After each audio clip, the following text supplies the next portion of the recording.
Olá, amigos. Eu sou Léo Batista, eu sou médico e psicoterapeuta, especialista em saúde mental, logoterapia e teologia.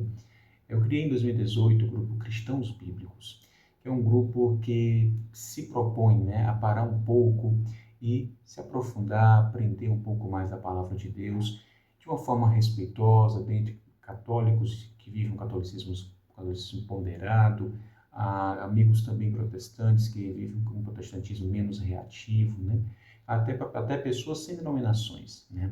Nós paramos para ter um diálogo respeitoso e harmonioso, dentro daquilo que é o núcleo da nossa fé, dentro daquilo que é a essência da nossa fé, que é claro e muito simples dentro das Escrituras, tá certo? Então, nesse momento, eu queria apresentar para vocês um estudo chamado A Bíblia através de João. Exatamente por essa simplicidade que o Evangelho, as cartas, de João nos trazem, claro que Apocalipse que ele também recebe já é um pouco mais profundo, mas a partir dos evangelhos, do Evangelho segundo João, nós podemos, de uma forma rápida, que é um evangelho curto, e trazendo o restante da Bíblia, lendo esse evangelho, e trazendo doutrinas, trazendo os outros livros da Bíblia, e caminhando e fazendo a leitura desse evangelho como base. Então, a proposta de uma linha de raciocínio também lógica, e se trabalhar todas as doutrinas básicas de fé, e vivemos dentro de um evangelho que é muito poético, muito profundo, que fala muito da divindade de Cristo, e um dos mais bonito que eu considero, mas que muitos também consideram, tá bom? E passamos depois para as cartas e veremos em Apocalipse trazendo e resgatando todo o restante da Bíblia, Daniel e as profecias, dentro do que João também recebeu em Apocalipse, tá bom? Eu vou deixar agora, na sequência desse mesmo vídeo aqui, um recorte de algo que eu gravei acerca do porquê crer, em que crer, Por que o cristianismo, por que a Bíblia, e uma introdução à Bíblia, para que sirva de introdução, de base, para que no próximo vídeo nós iniciemos realmente esse estudo à Bíblia através de João, tá certo? E que com esse vídeo a gente possa refletir o que realmente nos move, o que realmente nós cremos, e qual o sentido das nossas vidas. Qual a decisão que eu vou tomar em crer. Para que isso seja possível responder, tentem aprofundar naquilo que realmente tem sentido e valor. Eu posso garantir que a palavra de Deus é essa fonte de maior verdade que nós podemos achar. Então fique com esse recorte que eu vou deixar e Deus os abençoe. Até o próximo vídeo. No momento agora, esse vídeo, eu vou falar um pouco sobre a Bíblia. O porquê estudar a Bíblia. E até antes disso, por que tocar nesse assunto de fé, A gente questionar a nossa vida, por que existimos, Por que crer em algo? A gente vai para aquelas perguntas que Leibniz trouxe muitos anos atrás. Por que algo em vez de nada? E se existe algo, por que música em vez de ruído? Por que é uma coisa tão organizada, tudo muito bonito, tudo muito preparado? Então, assim, eu tenho muita dificuldade, com todo o respeito do mundo aos meus irmãos que são ateus, como não crer? Essa dificuldade que tenho como médico, quando eu vejo uma gestação, um nascimento de uma criança, como não crer? Eu não tenho essa fé toda de um ateu, por exemplo, de crer em todas essas coincidências que devem acontecer para que possa existir a vida. Então, assim, eu não me conformo apenas com a filosofia humana vazia. Por isso, buscar essa fé e entender. E o cristianismo, por quê? Porque mais de 20 anos que eu estudo as outras religiões, judaísmo, enfim, que deu origem ao cristianismo, na sequência, e a gente vai para o islamismo, o Alcorão, vai para o Vedas, para o hinduísmo, o shintoísmo, até o mesmo espiritismo, o livro dos Mormons. Estudando isso, a Bíblia, ela tem um diferencial muito grande, que vocês buscando vão compreender o que eu estou falando. E o cristianismo ele é diferente porque é a história de um Deus que nos busca, e não de um Deus projetado que a gente está buscando, mas é um Deus que nos busca. E isso tem muito a ver com intimidade, por isso eu os convido para que a gente possa ir para essa experiência, para essa caminhada de buscar essa intimidade com a palavra de Deus. Então a Bíblia em si, a palavra Bíblia significa conjunto de pequenos livros.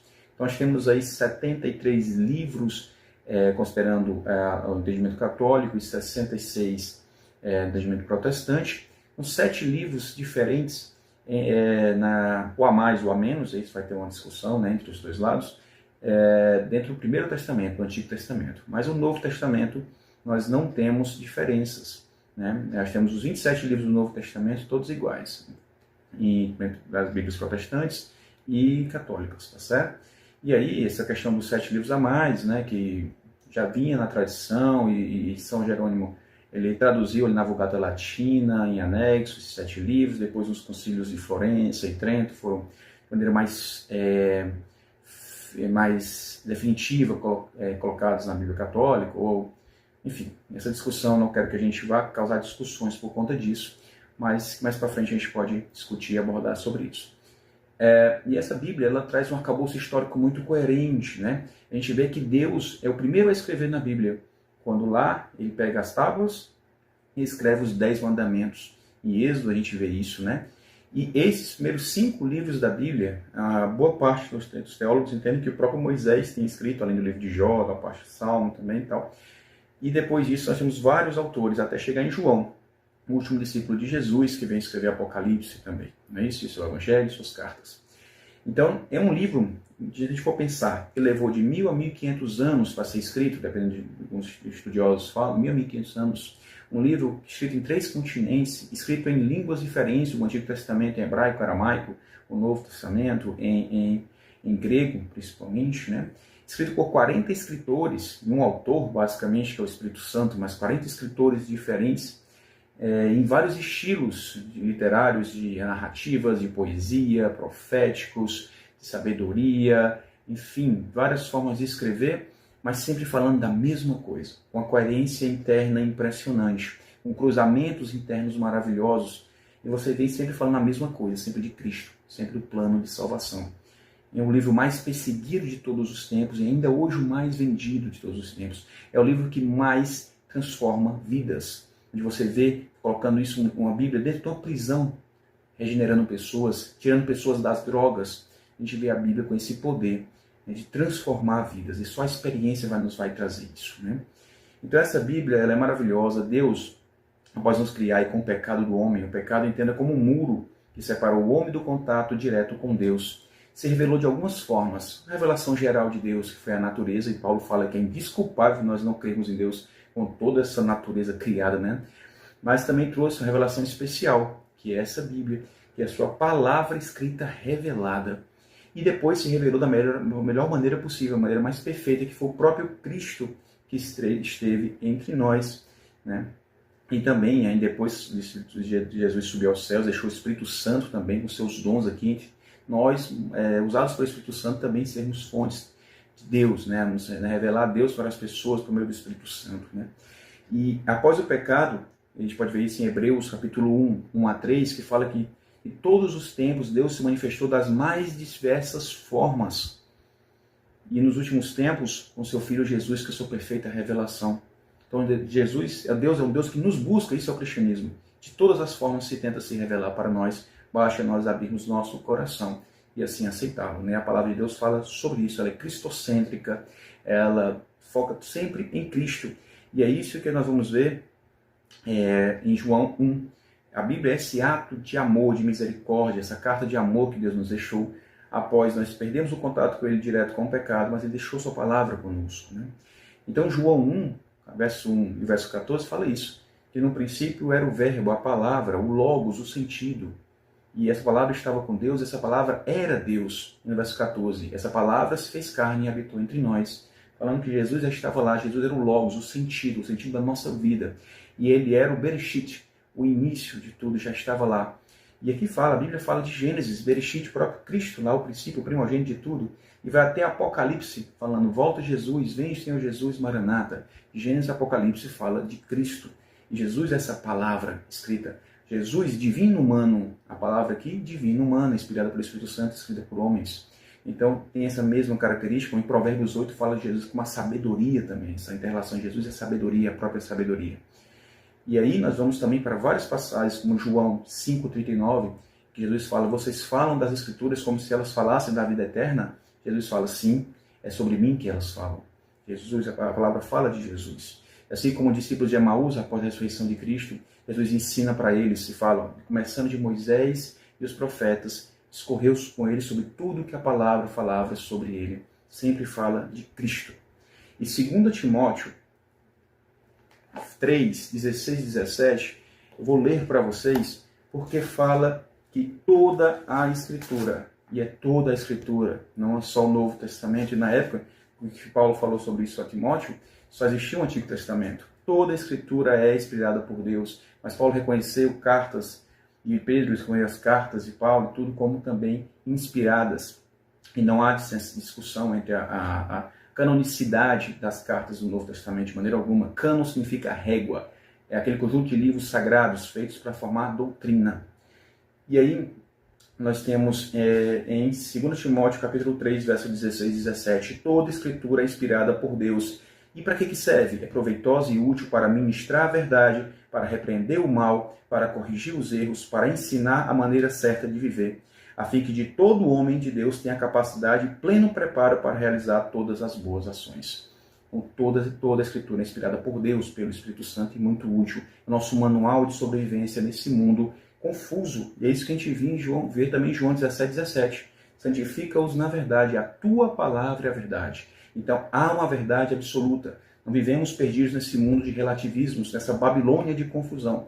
A Bíblia é a forma de nós não sermos confundidos. E a fonte de autoridade da verdade é, na verdade, não somente a Bíblia, mas assim, é uma pessoa, é Cristo. E a Bíblia é essa palavra, essa verdade, a palavra de Deus revelada e escrita para nós. E na doutrina protestante séria, fala da sola escritura, ou seja, que a Bíblia vai ser a única fonte de doutrina, certo? No entendimento católico, tem-se a Bíblia, temos também a respeito da tradição e os ensinos eclesiásticos da igreja formando doutrina também.